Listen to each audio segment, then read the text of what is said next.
Salam Atabatan TV YouTube kanalının mehriban tomoshachileri. Bugün bir Atabatan Media Topanın ağzıver dörcülük işgärleri bolup, Türkmenistan'ın gözel kunjuruna yerleşen Feodal Fenaat Palatowyna geçirilen çäre gatnaşmagyna gelip, mehriban tomoshachiler bu çäre ve gyzyklanýan bolsa, onna bilen daşlaşmak.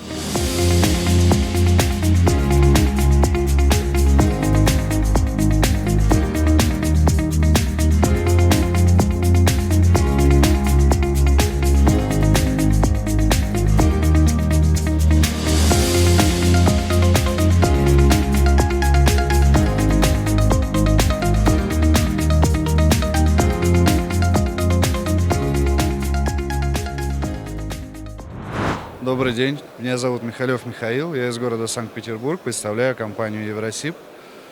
В Туркменистане и в Ашхабаде первый раз. Страна и город прекрасно меня встретили, я очень доволен, все по распорядку, все очень красиво.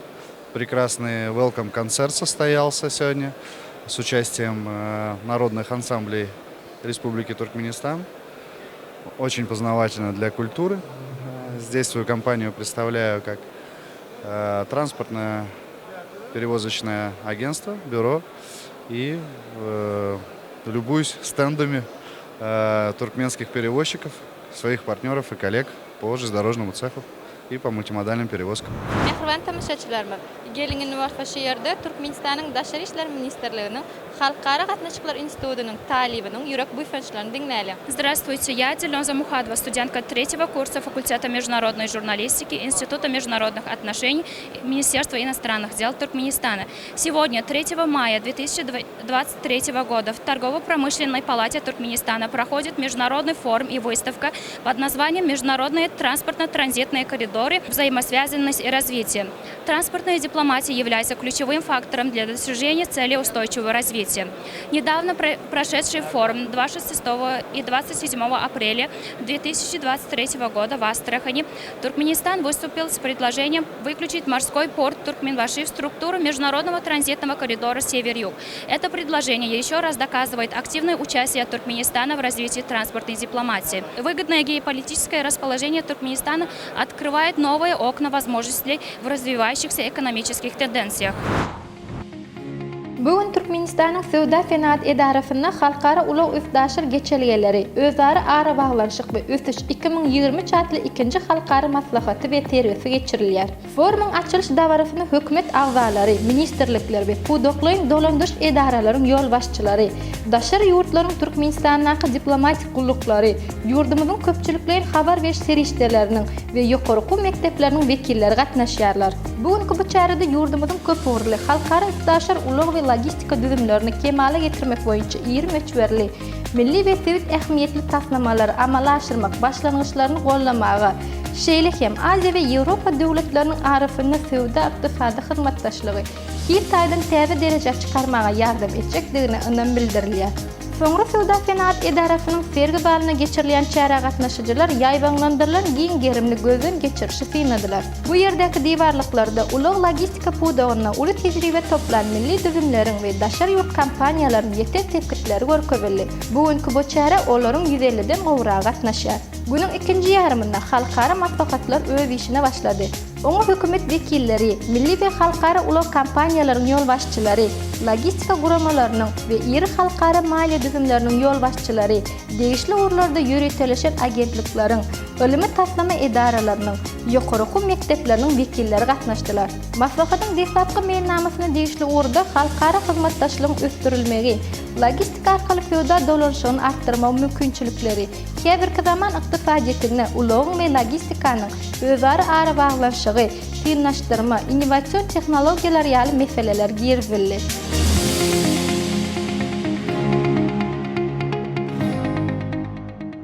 Меня зовут Трунов Игорь Борисович. Я прилетел из Нью-Йорка, где я возглавляю Международный центр транспортной дипломатии. Мы занимаемся, помогаем Организации Объединенных Наций в реализации целей устойчивого развития программы до 2030 года в области транспорта. Я приехал сюда с автокараваном из Душанбе через Узбекистан. И в ближайшие дни буду участвовать в этой конференции, где Я буду рассказывать о том проекте, который мы делаем совместно с 5 странами региона Центральной Азии. Это проект воплощения вековой мечты транспортников всего мира, международного транспорта и мировой торговли. Речь идет о создании универсального цифрового документа на основе технологии блокчейн, который позволит заменить огромное количество используемых ныне бумажных носителей, упростить процедуры и радикально сократить время прохождения границ. Этот проект очень важен для транспортного коридора из Европы в Азию, но это первый пилотный проект, который мы начали, и мы планируем его в следующем году распространить на другие регионы мира, видимо, на Южную Америку и Северную Африку. Men Türkmenistan'ın Daşary işler ministrliginiň Halkara gatnaşyklar institutynyň Halkara jurnalistika fakultetining 3-nji ýyl talibi Hojaýewa Mehri. Biz şu gün may aýynyň 3-üne Halkara ulug ustaşyr geçelgeleri özara ara baglanşyk we ösüş 2023 adly Halkara sergisine geldik. Bu sergide dünýäniň 40 ýurdundan 500-den gowrak hünärmenleriniň gatnaşmagyna geçirilýär. Ma'lum bolýar Türkmenistan watanymyz ulug diplomatiýa boýunça uly işler alyp barýar. Bul hem şuun kiseri hem munun aydın soğutnamasıdır. Irakli Danielia. I'm representing the Maersk, Georgia. About the event, I would like to appreciate the organizers and the delegates presented in the event because the conference itself is having the international status, which means that it's accumulating the all stakeholders from the regions, Central Asia, as well as from the whole over the world. I do believe that this kind of meeting with the local representative and the global operator in logistic and transport sector will create another great opportunity to support the country's development in terms of logistical and trade facilitation. And itself, the Turkmenistan is a very interesting country as a market, but at the same time, the country is very interesting in terms of a transit country for Uzbekistani and cargo flows as well. So here we see the very interesting potential. And we do believe that we will be in the position to support the country for further development for the transport and logistic development directions. Thank you.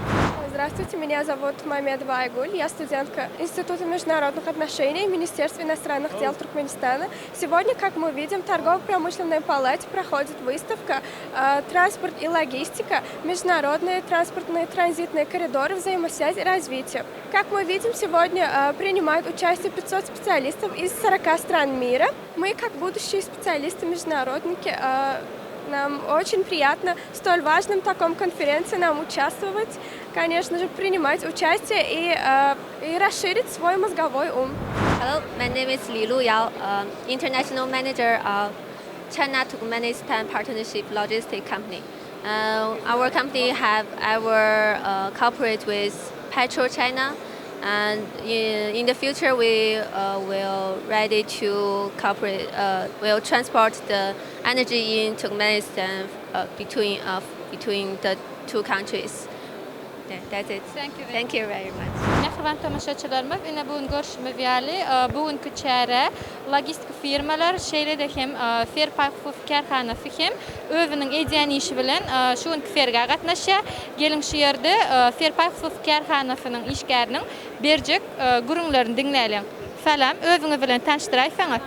Salam, men Yomudova Dursun, Fairpaypuf kerhanasının logisti. Men işleyen представлением вагонов крыты. Мы работаем со странами Ирана, Казахстаном, с Афганистаном, Таджикистаном, Россией.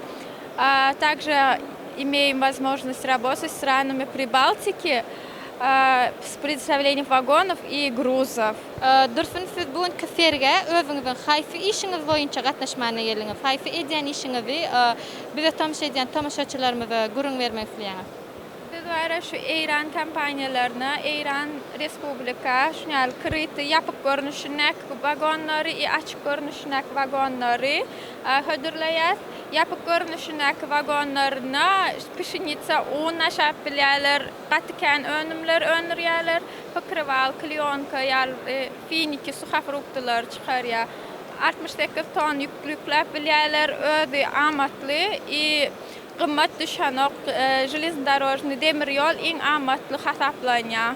Bunlar boş vagonlarda açık görünüşündeki pol vagonna armatur demir görünüşlü zatları yüklep uğradık bile. Bunlar var 67-80 tonna godoy yükleseler var. Salam, men Serdar Ağalikov, Rövşen Husus Kärhanasynyň marketing bölüminiň hünärmeni.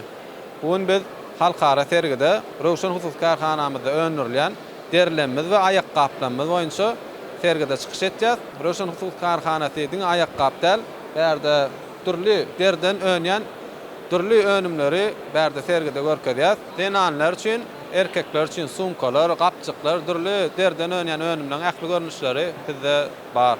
Ne şuat has hem önümçülükde denan ayakkapları has inserle denan ayakkaplarının täze görnüşleri, täze kolleksiyasy şuat önümçülüğünde dowam edip dur.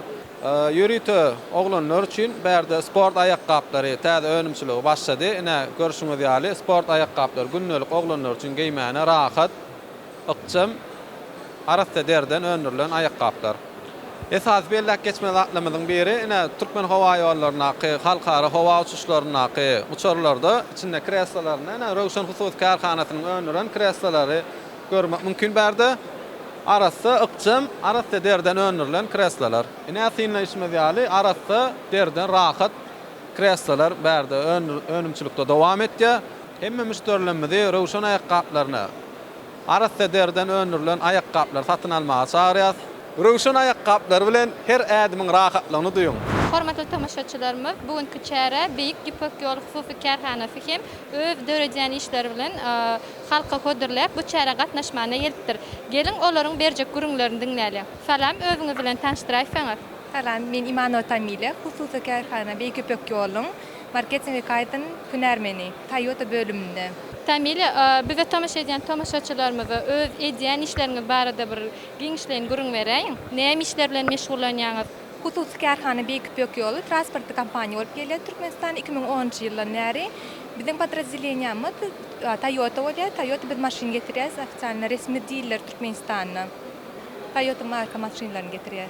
Ben bugünkü çärede gydykly pursatlara gatnaşmak isleýän bolsaňyz, Atawatyň TV-den daşlaşmaň. Sag bolun.